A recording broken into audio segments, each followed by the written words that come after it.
सवाल में क्या है कि वृत्त की परिधि ज्ञात कीजिए जिसकी त्रिज्या निम्नलिखित है। पाई बराबर दिया है 22/7, ठीक है। तो एक नंबर में क्या है 7 सेंटीमीटर बनाएंगे। क्या बनाएंगे? वृत्त, ठीक है। पहले वृत्त बनाएंगे, ये वृत्त है, ठीक है। क्या है? वृत्त। तो ढपचा बन गया, कोई दिक्कत नहीं है, ठीक है। मान लो ये वृत्त है। अब इसका जो त्रिज्या होता है वो बीच से होता है। कहाँ से होता है? बीच से, ठीक है। यानी यहाँ से लेके यहाँ तक को त्रिज्या कहा जाता है। सेंटर से, इसका बीच से, यानी इसका केंद्र से, ठीक है। यहाँ जो रेखा है इस रेखा तक एक लाइन खींचेंगे तो वो त्रिज्या कहलाएगा, ठीक है। क्या कहलाएगा? त्रिज्या। और यदि पूरा लाइन दे देंगे तो वो व्यास कहलाएगा। क्या कहलाएगा? व्यास, ठीक है। यदि ये लाइन यहाँ से यहाँ तक दे देंगे तो वो व्यास कहलाएगा। क्या कहलाएगा? व्यास। यानी ए से बी तक जो लाइन खींचा गया है उस लाइन को व्यास कहेंगे। क्या कहेंगे? व्यास। और ओ से ए या ओ से बी जो लाइन रहेगा उसको त्रिज्या कहेंगे। मतलब बीच से, ठीक है, बीच से जो स्पर्श लाइन है, यहाँ पे जो लाइन है, ठीक है, ओ से लेके बी तक की जो रेखा खींची गई है उसको त्रिज्या कहेंगे। क्या कहेंगे? त्रिज्या, ठीक है। और ए से बी तक जो रेखा है उसको व्यास कहेंगे। क्या कहेंगे? व्यास कहेंगे, ठीक है। तो इसमें दिया 7 सेंटीमीटर, इसमें क्या दिया? 7 सेंटीमीटर। तो वृत्त की जो परिधि है, ठीक है, परिधि मतलब होता है चारों तरफ का माप, चारों तरफ का माप, ठीक है। एकदम इसका इस चारों तरफ का जो इस तरह हम घेरा दिखा रहे हैं, इसका चारों तरफ का माप निकालना है। क्या निकालना है? माप। तो त्रिज्या कितना है? 7 सेंटीमीटर। त्रिज्या कितना है? 7 सेंटीमीटर, ठीक है। तो देखो त्रिज्या है 7 सेंटीमीटर। त्रिज्या कितना है? 7 सेंटीमीटर, ठीक है। जब त्रिज्या 7 सेंटीमीटर है, त्रिज्या कितना है? 7 सेंटीमीटर। त्रिज्या को अंग्रेजी में रेडियस बोलते हैं। क्या बोलते हैं? रेडियस, ठीक है। और रेडियस का शॉर्ट फॉर्म आर लिखा था। क्या लिखा था? आर। तो आर बराबर 7 सेंटीमीटर है। आर बराबर कितना है? 7 सेंटीमीटर। आर बराबर कितना है?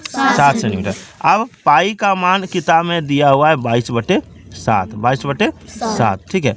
और हमको निकालना है परिधि। हमको क्या निकालना है? परिधि। क्या निकालना है? परिधि। परिधि यानी चारों तरफ का माप। परिधि यानी चारों तरफ का माप, ठीक है। तो परिधि जो होता है, परिधि बराबर होता है वृत्त की परिधि। देखो वृत्त की परिधि, वृत्त की परिधि बराबर होता है 2πr, ठीक है। 2πr। वृत्त की परिधि का सूत्र क्या होता है? 2πr। वृत्त की परिधि का सूत्र क्या होता है? 2πr, ठीक है। तो इसी पर बनाना है। जहाँ 2 है वहाँ 2 का 2 ही रखना है। पाई का मान कितना है? 22/7 है ना। पाई का मान 22/7, तो 22/7 लिखना है, ठीक है। और आर का मान कितना है? 7 सेंटीमीटर। आर का मान कितना है? 7 सेंटीमीटर। तो गुना 7 करना है। अब देखते हैं, ये 7 नीचे में, ये 7 ऊपर में, तो ऊपर नीचे दोनों कट गया, ठीक है। अब 22 को 2 घर पढ़ेंगे, कितना होगा? 22 दूना 44, 22 दूना 44। तो इसका जो परिधि आ गया वो कितना आ गया? 44 सेंटीमीटर। परिधि कितना निकल गया? 44 सेंटीमीटर। परिधि कितना निकल गया? 44 सेंटीमीटर। इसका परिधि कितना निकला? 44 सेंटीमीटर। समझ में आया?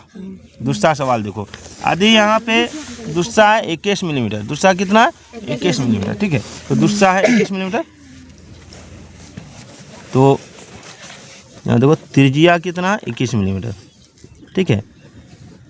त्रिज्या बराबर 21 मिलीमीटर। मिलीमीटर, ये मिलीमीटर है, ठीक है, मिलीमीटर। तो त्रिज्या को अंग्रेजी में रेडियस बोलते हैं। इसको हम लोग आर से दर्शाते हैं। किससे दर्शाते हैं? आर से। यानी आर बराबर हो गया 21 मिलीमीटर। आर बराबर कितना हो गया? 21 मिलीमीटर, ठीक है। तो अभी हम क्या बताए थे कि वृत्त की जो परिधि होती है, वृत्त की परिधि बराबर 2πr होता है। वृत्त की परिधि का सूत्र क्या होता है? 2πr, ठीक है। पाई का मान कितना दिया है? पाई का मान 22/7 दिया कि नहीं दिया? तो पाई का मान 22/7 दिया। तो यहाँ पर वही करना है, 2 गुना 22/7। और आर का मान कितना है? 21 मिलीमीटर है, गुना 21 लिखेंगे, ठीक है। आप देखो ऊपर में 7 है, नीचे में, ऊपर में 21 है, नीचे में 7 है। 7 से 21 कट गया 3 घर में, कटता है कि नहीं? हाँ। आप 22 के 3 घर पढ़ेंगे 66 होगा। 66 के 2 घर पढ़ने पर कितना होगा? 132। कितना होगा? 132। 86 नहीं अगर जान रहा है तो 66 को 2 घर गुना कर दो, 6 दूना 12 के 2, 6 दूना 12 13 132, तो कितना आ गया 132। अब यहाँ मिलीमीटर में है, यहाँ किस में है मिलीमीटर में है, तो हम यहाँ मिलीमीटर में लिखेंगे, किस में लिखेंगे मिलीमीटर में। ठीक है, ये समझ में आ गया कैसे बना सो हैं? कोई दिक्कत? बना के दिखा दोगे? आप नहीं पूछने आओगे?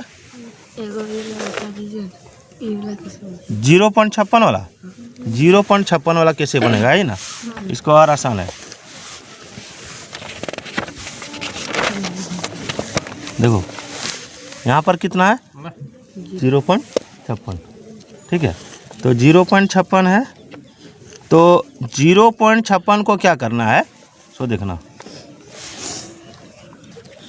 देखो 0 यहाँ पर त्रिज्या कितना दिया है, ध्यान दो त्रिज्या कितना दिया है, त्रिज्या दिया है 0.56 मीटर में दिया, किस में दिया मीटर में, ठीक है, तो 0.56 मीटर में दिया, इसको हम सेंटीमीटर में भी बदल सकते हैं अपना सुविधा के लिए, किसमें बदल सकते हैं सेंटीमीटर में, या फिर नहीं भी बदलेंगे कोई दिक्कत नहीं है।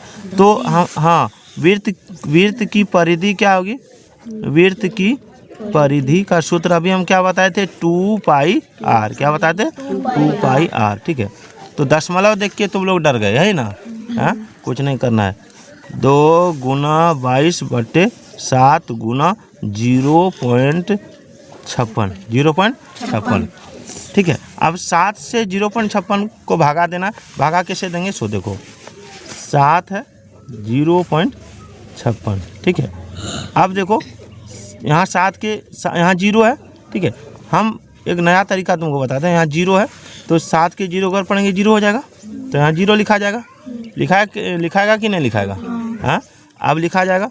अब क्या करेंगे, यहाँ 0 कट गया, अब यहाँ पर क्या है 5 और 6, 5 और 6, तो यहाँ पर जब 5 और 6 है तो एक 0 और दे देंगे, क्यों दे देंगे क्योंकि यहाँ पॉइंट है, ठीक है। अब 7×8 56, 7×8 56, 56 उतार लेंगे, 7×8 56, ये पूरा कट गया, तो कितना आ गया, इसको काट दिए तो 0.08, ठीक है। अब इसको गुना करके देख लो कितना आता है या नहीं आता है, 0.08 गुना 7, 7 0 7×8 56 के 6, 7 0 0 और यहाँ थोड़ा 5 और यहाँ 7 के 0, तो हो गया, आया कि नहीं आया 0.56 आया कि नहीं आया, तो हो गया।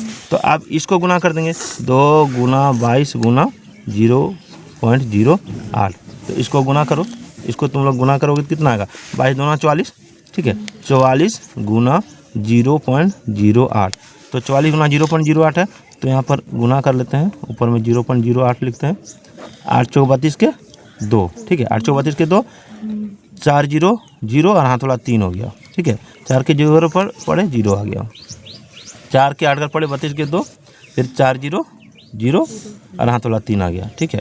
अब यहाँ 2 लिखेंगे, 3 और 2 5 हो गया, ठीक है, और 3 का 3 हो गया। आपके अंक के बाद पॉइंट है 1 अंक 2 अंक, तो 1 अंक 2 अंक 3.52 सेंटीमीटर, आंसर मिला के तुम लोग देख सकता है 3.52 मीटर आ जाएगा, 3.52 मीटर इसका आंसर आएगा, मिला आंसर।